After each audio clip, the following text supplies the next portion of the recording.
अस्सलाम वालेकुम। शराय दस्तूर से मैं हूं अब्दुल करीम सिद्दीकी और आप हैं AQS के साथ। मेरे साथ दाईं तरफ इमरान वसीम और बाईं तरफ अमानत गशकोरी। दोनों अपना नहीं, ये तो नहीं करता। इसका इमरान का है यूट्यूब चैनल है ना। अभी हाल ही में इन्होंने बोल TV ज्वाइन किया है। हाँ, इमरान वसीम के नाम से। अच्छा, आप भी शुरू कर रहे हैं। अच्छा, तो जनाब आज की ताज़ातरीन ख़बर तो एक ही है और वो सुप्रीम कोर्ट ऑफ पाकिस्तान से है। और सुप्रीम कोर्ट ऑफ पाकिस्तान में आपको याद है कि जब ऑडियो लीक्स आई थी, फिर उसके बाद हुकूमत ने एक इंक्वायरी कमीशन कायम किया। इंक्वायरी कमीशन की कार्रवाई रोक दी गई। आबिद ज़ुबैरी और दीगर दरख्वास्त गुजार बशमूल इमरान ख़ान के वो इस ऑडियो कमीशन के ख़िलाफ़ सुप्रीम कोर्ट से रुजू किया। 5 रुकनी लार्जर बेंच बना चीफ जस्टिस पाकिस्तान की सरबराही में, जिसमें शामिल थे जनाब justice Ijazul Ahsan, justice Munib Akhtar, justice Hasan Azhar Rizvi और जस्टिस शाहिद वहीद। इस 5 रुकनी बेंच ने अपनी उसी इब्तदाई समाअत के अंदर एक हुक्म इम्तना जारी किया। कमीशन की कार्रवाई रोक दी गई और उस कार्रवाई रोकने के साथ ही जो कमीशन का नोटिफिकेशन है उसको सस्पेंड कर दिया गया। फिर अगले ही रोज़ जो है हफ्ते को गुज़िश्ता हफ्ता जो गुज़रा है, इंक्वायरी कमीशन का इजलास हुआ और उस इजलास में क्योंकि इंक्वायरी कमीशन को फरीक नहीं बनाया गया था, नोटिस नहीं था, इजलास हुआ। जस्टिस काजी फैसल ने के सामने अटॉर्नी जनरल मंसूर अवान ने 5 रुकनी लार्जर बेंच का वो ऑर्डर पढ़ा और उस ऑर्डर के हर पहलू के ऊपर जस्टिस काजी फैसल ने अपने ऑब्जर्वेशंस और रिमार्क्स दिए और अटॉर्नी जनरल से सवालात पूछे। तो एक तरह से वो उसका एक पोस्टमार्टम था और उसमें जो सवालात पूछे गए थे आज उन्हीं से मुताल्लिक जो है वो एक रिप्लाई कहेंगे या एक दरख्वास्त जो है वह फेडरल गवर्नमेंट ने दाखिल की है। और उसका जो बुनियादी नुक्ता नज़र है वो यही है कि जैसा कि जो जजेस का कोड ऑफ कंडक्ट है उसका आर्टिकल 4 ये कहता है कि जजेस को अपने करीबी रिश्तेदारों के मुकदमात जो हैं उनसे दूर ही रहना चाहिए, उनकी समाअत नहीं करनी चाहिए, कॉन्फ्लिक्ट ऑफ इंटरेस्ट के अंदर आता है। तो अब हुकूमत की तरफ से जो दरख्वास्त दाखिल की गई है आज फेडरेशन ऑफ पाकिस्तान की तरफ से, वो ये है कि जस्टिस उमर अता बंदयाल, जस्टिस मुनीब अख्तर और जस्टिस एजाजुल एहसन जो हैं वो इस बेंच का हिस्सा ना रहें। और वो उन्होंने इस पर कहा कि उनको इसके अलावा और कोई एतराज़ नहीं है, क्योंकि ये एक कॉन्फ्लिक्ट ऑफ इंटरेस्ट है कि अगर आपकी mother in law chief justice की सास की ऑडियो लीक्स भी क्योंकि उस इंक्वायरी कमीशन का हिस्सा हैं और ये उसी से जुड़ा हुआ मामला है, तो आप उससे अलग हो जाएं। तो अब कल इसकी समाअत है, चीफ जस्टिस करेंगे इसकी समाअत। अभी ये नहीं पता कि सेक्रेटरी इलेक्शन कमीशन की जानिब से इलेक्शन कमीशन का इंक्वायरी कमीशन की जानिब से कोई जवाब आया है या नहीं आया, वो भी एक बड़ी डेवलपमेंट होगी। तो इमरान वसीम से मेरा तो ख्याल है, इमरान, मैं ये जो डेवलपमेंट्स हुई हैं उसके बाद ये देख रहा हूँ जैसा कि कल भी चीफ जस्टिस ने इलेक्शन कमीशन 14 मई वाले केस के अंदर कुछ ऑब्जर्वेशन दी थी, तो कल चीफ जस्टिस तो उठ जाएंगे मेरे ख्याल में। देखें कयूम भाई, चीफ साहब उठें या ना उठें, एक चीज़ उन्होंने ख़ुद अपनी बातों से वाज़े कर दी है, एक चीज़ का एतराफ़ कर लिया है। कल इलेक्शन के केस में जब पंजाब के मुकदमे की समाअत हो रही थी ना, और जब कुछ मैसेज उसको दिया जा रहा था अटॉर्नी जनरल को, आप ऐसा करें कि आप जो पॉलिटिकल टेम्परेचर है उसको नीचे लेके आएँ, चीज़ों में एक ब्रिज का किरदार अदा करें, आप लेटर लिखें, रवायात को जो है वो आप प्रिज़र्व करें। माजी की रवायात हैं, एबटाबाद कमीशन बना था, सलीम शहजाद कमीशन बना था, मेमो कमीशन बना था, तो उस वक्त चीफ जस्टिस को ख़त लिखे गए थे। चीफ जस्टिस ने उन कमीशन के जजेस को नॉमिनेट किया था, उसके बाद फिर वजारत कानून ने उसका नोटिफिकेशन जारी किया था। आप भी ख़त लिखते, तो मैं चीफ साहब ने कहा कि मैं ख़ुद को तो नामजद ना करता, मैं खुद तो ना बैठता, मैं किसी और को नामजद कर देता, वो मेरा अख्तियार है। तो ये चीफ साहब का ये जो जुमला था ना, ये इट्सएल्फ उनकी अपनी डिस्क्वालिफिकेशन का एतराफ़ था। जब आप ये मान रहे हैं कमरा अदालत में बैठ के कि मैं उस कमीशन में नहीं बैठ सकता था, तो आपका फिर ये अख्तियार भी नहीं था कि जब आपका मुकदमा जो भी आप बता रहे थे जो एक मुसलमा असूल भी है कि कोई भी शख्स जो है मुसलमा असूल भी है कि कोई भी शख्स जो है अपने मुकदमे का जज नहीं हो सकता। जब आप मान रहे हैं कि आप जज नहीं बन सकते थे, कमीशन के सरबराह नहीं बन सकते थे, लेकिन साथ आप कह रहे हैं कि मेरा अख्तियार है मैं किसी को नॉमिनेट करूं, तो फिर आप उस अख्तियार से भी डिस्क्वालीफाई कर जाते हैं। फिर आपका वो अख्तियार भी नहीं रहता कि जब आप खुद मुकदमा नहीं सुन सकते अपना, आप किसी को अपना मुकदमा सुनने के लिए नॉमिनेट भी नहीं कर सकते। अच्छा, ये तो हो गया कमीशन के हवाले से। अब इस बेंच में भी नहीं बैठ सकते उस एतराफ़ के बाद। और फिर आज तो हुकूमत ने कुछ और ही किया है। हुकूमत ने तो सरप्राइज़ दिया है। कल सरप्राइज़ था वो कानून वाला, जो कानून ला के रखा गया, तो सारे कमर अदालत में बैठे लोग भी हक्का बक्का हो गए। कुछ लोगों ने उसको अपना एज ए इंटरटेनमेंट भी लिया।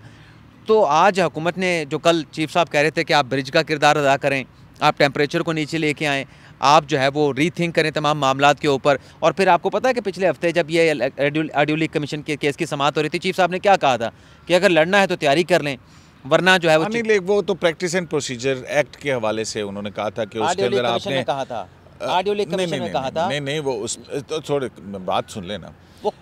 देखें, वो ये बात ये हो रही थी कि उसमें प्रैक्टिस एंड प्रोसीजर एक्ट के अंदर आपने जो है वो ना सिर्फ ये कि अदालत के जो इंतज़ामी अमूर हैं उनमें मुदाखलत की, बल्कि 184(3) के साथ साथ आपने जो फैमिली मैटर्स हैं और दीगर मामला जो हैं वो भी उसके अंदर डाल दिए।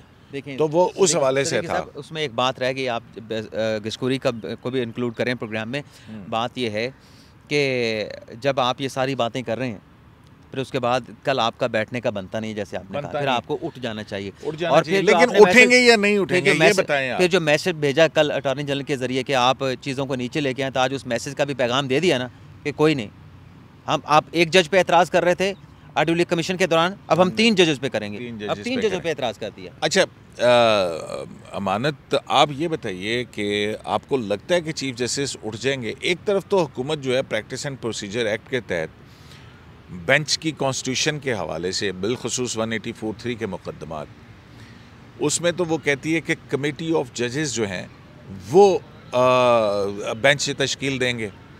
लेकिन आज मैं इनकी जो दरख्वास्त पढ़ रहा था उसके अंदर उन्होंने कहा कि आप जनाब चीफ जस्टिस ख़ुद रिक्यूज़ कर जाएं और ये 2 जज साहिबान अलग हो जाएं, लेकिन साथ ही ये कहा कि एक नया बेंच चीफ जस्टिस पाकिस्तान तश्कील दे दें। तो यहाँ पे वो चीफ जस्टिस के आर्बिट्रेरीली इख्तियार को तस्लीम कर रही है। तो ये क्या है, मतलब ऐसा क्यों है? क्या वो प्रैक्टिस एंड प्रोसीजर एक्ट के अपने उस मौक़िफ़ से पीछे हट रही है यहाँ पे? नहीं सर, मेरे ख्याल में वो पीछे नहीं हट रहे।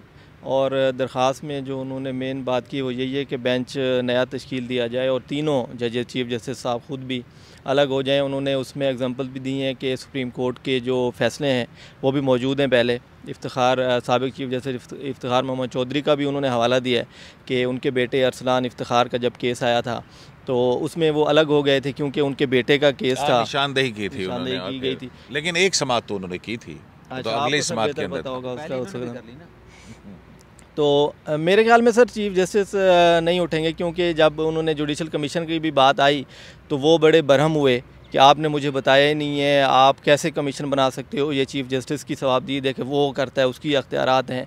तो वो मुझे जो लगता है कि वो इसी नुक्ते पे ही रहेंगे कि जब जुडिशल कमीशन बन ही नहीं सकता था, जुडिशल कमीशन तश्कील ही नहीं दिया जा सकता, तो मैं किस लिए बेंच से अलग हूँ। वो ये पॉइंट मुझे जो मेरी नज़र में हो सकता है कि कल चीफ साहब क्या आप समझ रहे हैं कि कल 3 में से कोई भी जज नहीं उठेगा, कोई भी है, क्योंकि बाकी 2 जो हैं उनका तो है ही नहीं। मतलब 3 जिन पे एतराज़ है, नाम लिया गया है, तो मुझे नहीं लगता सर कि उनमें से कोई बाकी 2 जो हैं वो तो वैसे ही उनका ऑडियो में नाम आया है, तो अभी ऑडियो की कोई तहकीकात भी नहीं हुई कि ऑडियो ओरिजिनल हैं डब नहीं क्या हैं, वो तो 2 जजेस का बनता ही नहीं है, वो उठेंगे ही नहीं, वैसे भी नहीं उठते वो अगर उनका आ भी जाता उनका नाम, क्योंकि फैक्ट की बात कर रहे हैं ना, फैक्ट की बात कर रहे हैं, हम असूलों की बात कर रहे हैं, बात वो भी यही कर रहे हैं, बात हम वही कर रहे हैं। यही चीज़ आपके ख्याल में क्या होना चाहिए? मतलब चीफ जस्टिस को इतना इन मामलात से इतना क्यों चिपके रहने की ख्वाहिश क्यों है, क्यों ऐसा वो समझते हैं? सर यही रीज़न है कि समझ नहीं आ रही, हालांकि चीफ जस्टिस साहब उनके समझ क्यों नहीं आ रही? चीफ समझ तो सब कुछ आ रही है।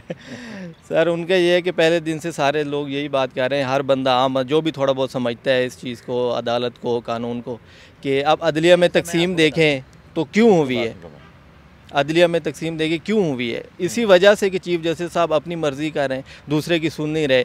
सीनियर तरीन जज जो है आप उसको बेंच नहीं देते हो, उसको देते भी हो तो ऐसे केसेस, वो 5 मरले ज़मीन के केसेस हैं वो बैठ के सुने। अब वो भी नहीं बैठ रहे क्योंकि उन्होंने कहा है कि अगर ऐसे केसेस देने हैं तो वो फिर फ़ायदा ही नहीं है। वो और है बात, वो क्योंकि कहते हैं का और भी वो अगर आप देखें तो अगर आपने इंक्वायरी कमीशन की जो प्रोसीडिंग है उसको आप थे तो वहाँ पे तो उन्होंने कहा था कि जज का हल्फ पढ़ें कि उसके अंदर जो है वो जज के ऊपर लाजिम है कि वो आइन और कानून के तहत अपने फ़राइज़ अंजाम दे।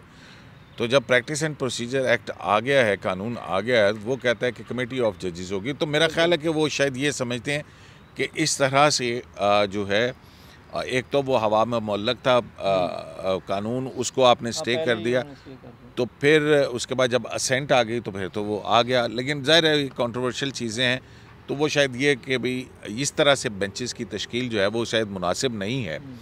तो अच्छा देखिए इसमें सदीकी साहब क्या 2 चीज़ों की इसमें आड़ ली जाती है। एक जी अदलिया की आज़ादी, दूसरा ये कहा गया कि आर्टिकल 209 जो है वो एक्सक्लूसिवली जो अख्तियार है वो सुप्रीम जुडिशल काउंसिल का है। तब इसमें एक ऑडियो तो मज़ार नकवी साहब की है और बाकी चलें छोड़ दें, चीफ साहब वाली हम डिस्कस कर चुके हैं, खुश दामन की भी है। तो ये ऑडियो आई थी फरवरी 2023 में 16 हाँ, तो तकरीबन कोई 2-2.5 महीने 3 महीने गुजर चुके हैं। तो क्या जब ये ऑडियो आई थी, सबको पता है कि इलीगल रिकॉर्डिंग है, अनकॉन्स्टिट्यूशनल है, तो उस वक्त अदलिया की आज़ादी के ऊपर इस मामले पर नोटिस क्यों नहीं लिया गया? मैं आबिद ज़ुबैरी से जब ये सवाल पूछता हूँ तो उसके अलावा उज़ैर भंडारी साहब की दरख्वास्त भी पड़ी हुई है एक तवील अरसे से, जब इमरान खान साहब की ऑडियो लीक्स हुई थी। अब आप एक और दरख्वास्त का जिक्र ले आए, फिर मैं और दरख्वास्त के साथ एक और दरख्वास्त का जिक्र कर दूँगा। ये जो ऑडियो लीक के खिलाफ दरख्वास्तें इंटरटेन हुई हैं, ये आबिद ज़ुबैरी साहब की दरख्वास्त को 14 नंबर लगा है, सेक्रेटरी सुप्रीम कोर्ट की दरख्वास्त को 15 नंबर लगा है, और जो इमरान खान साहब की दरख्वास्त है उसको 16 नंबर लगाया गया है। रियाज हनीफ राही की दरख्वास्त को 17 लगाया गया। हालांकि इमरान खान की दरख्वास्त सबसे पहले आई है, उसको नंबर पहले क्यों नहीं लगा? उसका 14 लगना चाहिए था। रियाज खान के वकील भी पेश नहीं हुए हैं, रियाज हनीफ राही का 15 लगना चाहिए था। इनकी दरख्वास्तों को क्यों पहले नंबर लगा? तो बज़ाहिर लोग ये बताते हैं कि वो खान साहब को छुपाने के लिए जो एक तासर ये जाता है कि खान साहब कोई दरख्वास्त लेके आते हैं, उस पर खान साहब को रिलीफ मिल जाता है, तो उन्हें वो आबिद ज़ुबैरी और सेक्रेटरी सुप्रीम कोर्ट की दरख्वास्तों के पीछे छुपाया गया। ये सुप्रीम कोर्ट के कॉरिडोर्स में बातें हो रही हैं, इनके ऑफिस के लोग बताते हैं कि उसकी वजह ये, हालांकि दरख्वास्त तो पहले आई थी। फिर चलें इस बात को भी हम छोड़ देते हैं। एक दरख्वास्त पड़ी है अपनी परवेज़ इलाही साहब की, मुश्तरका दरख्वास्त है, परवेज़ इलाही की है, महमूद खान साहब की है, फवाद चौधरी साहब की है कि केपी और पंजाब के जो अमूर्स हैं, निगरान हुकूमत अपनी मुद्दत पूरी कर चुकी है, अब ये सारे मामला पूरी कौन संभाल ले? अब उसका तो कोई फ़ैसला कर ले ना कि वो रखनी है कि डिसमिस करनी है। वो पड़ी है, उसको नंबर नहीं लगा, ये बाद में आई, इसको नंबर लग गया। अब बात ये मैं जो कर रहा हूँ कि यहाँ पे बात की जाती है कि आप पिक एंड चूज़ करते हैं। एक और भी दरख्वास्त है चौधरी नासिर महमूद साहब की, जिसमें पंजाब और KP की असम्बलियाँ बहाल करने की बात की गई, वो भी पड़ी है, एतराज़ लगे वापस नहीं हुई, उसका फ़ैसला नहीं हुआ। फिर कहते हैं कि ये एग्जेक्टिव जो है पिक एंड चूज़ करता है, आप जज पिक एंड चूज़ नहीं कर सकते। और यहाँ पे जो दरख्वास्तें आ रही हैं वो भी तो पिक एंड चूज़ से लग रही हैं, दरख्वास्तों में भी तो पिक एंड चूज़ किया जा रहा है। What is your point then? मेरा पॉइंट तो यही है ना कि जब अदलिया की आज़ादी की आप बात करते हैं तो फरवरी में जब ये मामला आया था, आप उस वक्त जुडिशल कमीशन बना लेते, आप इस मामले के ऊपर सोमोटो ले लेते। इमरान, आप समझते हैं ये फिर सुप्रीम जुडिशल काउंसिल जो कहते हैं जी ये तजावुज़ कर दिया गया कमीशन बना के, तो रेफरेंस भी तो कंप्लेंट्स भी तो पड़ी है ना मज़ार नकवी साहब के खिलाफ, वो बिल्कुल उनको क्लीन चिट मिलनी चाहिए। अगर उनके ऊपर इल्ज़ामात साबित नहीं होते, वो बिल्कुल ठीक है, नीट एंड क्लीन है, तो आज तक क्यों नहीं वो रेफरेंस के ऊपर सुप्रीम जुडिशल काउंसिल की मीटिंग कन्वीन हुई? तो मतलब आपका कहने का ये है कि जितना भी इस वक्त मिसमैनेजमेंट है उसके दरअसल जिम्मेदार खुद चीफ जस्टिस पाकिस्तान और फिर जनाब जस्टिस आर्बिटर हैं, आप चीफ जस्टिस भी हैं, आप सुप्रीम जुडिशल काउंसिल के सरबराह भी हैं, फिर आप कोर्ट में बैठ के कहते हैं जी मैंने मज़ार नकवी साहब को साथ बिठा के पैगाम दिया, अब उसके बाद आप सुप्रीम जुडिशल काउंसिल में बैठ सकते हैं? ठीक हो गया। अच्छा यार, अगर आपको याद हो लाहौर के अंदर एक तकरीब थी अक़लियती हकूक़ के हवाले से, अक़लियतों के हकूक़ के हवाले से, वहाँ पे तो जो आप फ्लैटीज़ होटल के अंदर थी, जहाँ पे जस्टिस AR कॉर्नेलियस ने अपने आखिरी अयाम गुजारे थे। वो तो उस वक्त मेरा ख्याल उनकी शायद पेंशन भी 4000 पेंशन थी, उनके पास तो घर भी नहीं था। वो होटल के कमरे के अंदर जो है ना, उन्होंने मियाँ बीवी ने अपने आखिरी अयाम वहाँ पे गुजारे। उस तकरीब के अंदर इन्होंने अपना उमरता बंदयाल साहब ने कहा था कि जनाब जस्टिस कॉर्नेलियस इतने बड़े जज थे कि एक जज जो है वो पहले रिटायर हुए थे, जस्टिस एस.ए. रहमान। तो उन्होंने कहा कि मैं 1.5 महीने 2 महीने पहले रिटायरमेंट ले लेता हूँ ताकि जस्टिस एस.ए. रहमान चीफ जस्टिस बन जाए। आपको लगता है कि ये अब आगे छुट्टियाँ ही हैं, देखें ना, इंसाफ छुट्टियों पे चला जाएगा 12-15 जून को, तो फिर नया जुडिशल ईयर सितंबर, फर्स्ट वीक ऑफ सितंबर में शुरू होगा और साथ ही चीफ जस्टिस की रिटायरमेंट भी है। तो आप समझते हैं कि चीफ जस्टिस इस हालत तक आ चुके हैं कि वो कहें कि अच्छा यार मैं जो है वो छुट्टी लेके चला जाता हूँ। अभी कल उन्होंने कहा कि जनाब ऐसा भी हो चुका है कि चीफ जस्टिस के होते हुए एक्टिंग चीफ जस्टिस जो है ना वो भी बनाया गया था इस मुल्क के अंदर। वो इसका इशारा उनका था 9 मार्च 2007 के वाक़यात, जब इफ्तिखार मोहम्मद चौधरी को माजूल कर दिया गया था और जस्टिस जावेद इकबाल को, वही अपने जस्टिस जावेद इकबाल सर से पाँव वाले उनको जो है वो कायम मकाम चीफ जस्टिस बना दिया गया। आप समझते हैं कि चीफ जस्टिस कुछ इन लाइंस पर भी सोच रहे हैं कि यार बहुत हो गया, लेट्स। सर अगर ऐसा होता तो चीफ साहब ने फरवरी में ओथ लिया, तकरीबन 1.5 साल हो गया है इनको, 1.5 साल जैसे गुलजार की रिटायरमेंट के बाद इनको चीफ जस्टिस होते हुए। तो बहुत सी इंटरनेशनल कॉन्फ्रेंस भी आई होंगी, हर चीफ जस्टिस अपने दौर में जाता है बाहर, इन्होंने एक दौरा भी नहीं किया बाहर का। अगर ये आप बात कह रहे हैं कि वो शायद सोच रहे हों कि मैं अब चला जाऊं, छुट्टियां आ गई हैं, तो अब 16 को रिटायर होना है इन्होंने, 11 तक छुट्टियां हैं सितंबर तक, तो 16 में इनकी रिटायरमेंट है 16 को, तो उसके बाद जस्टिस कादी फैज़ ईसा साहब आएंगे।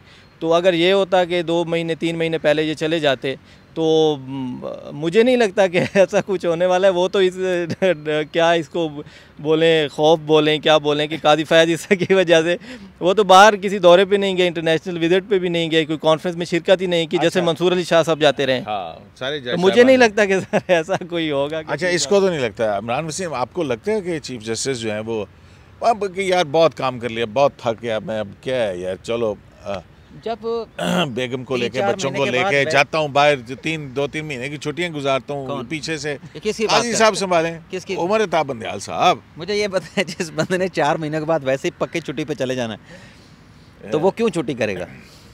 जब आपने 15 सितंबर को रिटायर्ड हो जाना है, अपनी जिम्मेदारियों से सुबकदोश हो जाना है, तो फिर आप वो आखिरी जो 3-4 महीने हैं जिसमें आप बाज़ार ऐसा लगता है कि छक्के चौके लगाने के मूड में हैं, अब पता नहीं लगते हैं नहीं लगते, बाउंड्री पे कैच हो जाते हैं, यॉर्कर पड़ता है, बाउंसर पड़ता है, वैसे तो बाउंसर ही पड़ रहे हैं भाई, आज बाउंसर पड़ा है ना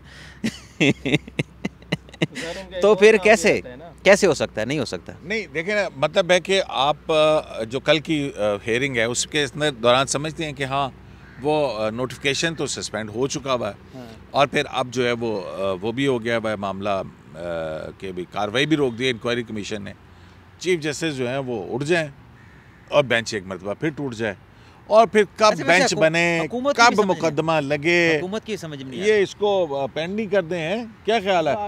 मकसद भी पूरा हो जाएगा, ना इंक्वायरी कमीशन चलेगा तो ना कोई नया बेंच बनेगा, स्टे चलता रहेगा। इलेक्शन वाला मैटर है, किसका पूरा होगा? मकसद जिनका पूरा होना था उनका तो पूरा हो गया। किसका? मतलब हुकूमत का तो मकसद पूरा हो गया ना। अच्छा, वो कैसे आप कहेंगे? देखें ना, उन्होंने दिखा दिया, देखें जी, साद साहबा की ऑडियो है, मतलब वो कहते कि फिक्स मैच है और उसके साथ फौरन ही वो मतलब स्टे हो गया। जो दिखाना चाह रही थी कि देखें ये बेंच किस तरीके से बनते हैं खुद को प्रोटेक्ट करने के लिए, जो प्राइमा फेशियाई लोगों के हुकूमतों का इल्ज़ाम होता है कि ये अपने आप को प्रोटेक्ट करने के लिए बेंच बनाते हैं, या फिर खान साहब को तहफ़्फ़ुज़ दिया जाता है, या खान साहब के हक़ में फैसले दिए जाते हैं, तो वो एक मरतबा फिर जो है ना वो चीज़ें पूरा हो गया, वो पूरा हो गया। तो ठीक है ना, मकसद भी पूरा हो जाएगा, चीफ जस्टिस भी उठ जाएंगे, स्टे भी बरकरार रहेगा। फिर कब लगता है 4-5 महीने के बाद अल्लाह अल्लाह ते खैर सलाह, फिर आगे जड़ा नवा चीफ जस्टिस है वो जाने। सर चीफ साहब का भी एक और भी इम्पोर्टेंट काम रहता है, वो जब आए थे कौन सा इम्पोर्टेंट का? सर उन्होंने प्रेस रिलीज़ें अभी रहती हैं उनकी, ये छुट्टियों में उन्होंने केसेस लगवाने हैं 15-20 एक दिन में, और उनको डिस्पोज ऑफ करना है, क्योंकि जब जाएंगे तो रिकॉर्ड दिखाया जाएगा कि चीफ साहब ने कितने केसेस निपटाए हैं, क्योंकि 50,000 से ज़्यादा, कुछ 54,000 के करीब पेंडिंग केसेस हैं। तो छुट्टियों में उन्होंने यही ज़्यादुल-मियाद केसेस है, वो लगा लेंगे ना भाई, तो वही चीज़ है ना, उन्होंने रिकॉर्ड दुरुस्त करना है ना कि जी कितने, और उसमें कौन सा उनको तमगा मिल जाना है कि सर उन्होंने कितने फेस किए थे, कितने नहीं किए, जारी की थी। जब हम कोई भी खबर चलाते हैं कि जी इतने पेंडिंग केसेस हैं, अगले दिन उस पर प्रेस रिलीज आ जाती है, 2013 से आ जाते हैं कि 2013 से लेके अब तक कितने केसेस परफॉर्मेंस जो है ना वो अपने बता रहे हैं। हाँ, तो ये छुट्टियों में सर चीफ साहब करेंगे और ठीक हो गया। तो मतलब आपका कहना है, आप कह रहे हैं कि ना छुट्टी ते जाएंगे तो ना बेंच तो हटणगे, यही तुसी कह छुट्टी पे जाना तो फिर पहले छुट्टी बंदा क्यों करे? अच्छा, पक्की पक्की पक्की कच्ची कच्ची पक्की अच्छा, वो सेक्रेटरी इंक्वायरी कमीशन का तो नहीं स्टेट कोई रिप्लाई आया कुछ आपके? अभी तक कोई नहीं, अभी तक कोई नहीं। हाँ, लेकिन अभी तो वो क्योंकि फेडरेशन ने वो कर दिया, उसके अलावा तो लॉ पॉइंट्स के ऊपर मेरे ख्याल सुबह कोर्ट में भी पेश किया जा सकता है। अभी मेरे ख्याल में कमीशन के सरबराह ने भी मंजूरी नहीं दी उसकी। तो जनाब ये बड़ी दिलचस्प सूरत हाल है। देखते हैं कि कल चीफ जस्टिस पाकिस्तान हुकूमत के इन एतराज़ात के बाद, जैसा कि वो ख़ुद भी कह चुके हैं कि इंक्वायरी कमीशन में मैं ख़ुद थोड़ी बैठता, और लेकिन अब जो है वो इस पर भी वो वजाहत दे चुके हैं कि क्योंकि ये इंडिपेंडेंस ऑफ जुडिशरी का मामला है, हुकूमत इंक्रोच कर रही है इवन चीफ जस्टिस के और अदलिया के जो इंतज़ामी अमूर हैं उनके हवाले से भी।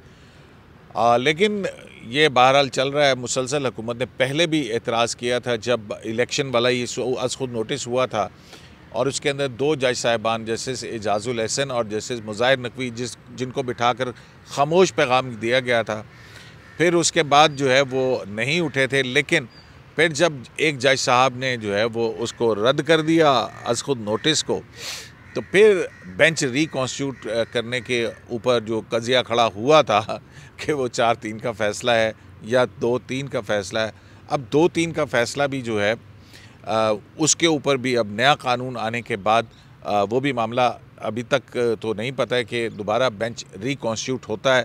अगर होगा तो वो जब तक ये कानून है, अब देखना ये है कि प्रैक्टिस एंड प्रोसीजर एक्ट जो है वो 1 जून को वो लगा हुआ है। इस दौरान में कोई दरख्वास्त आती है तो 8 रुकनी बेंच के सामने भी उसको फिक्स कर दिया जाता है, तो फिर क्या होता है।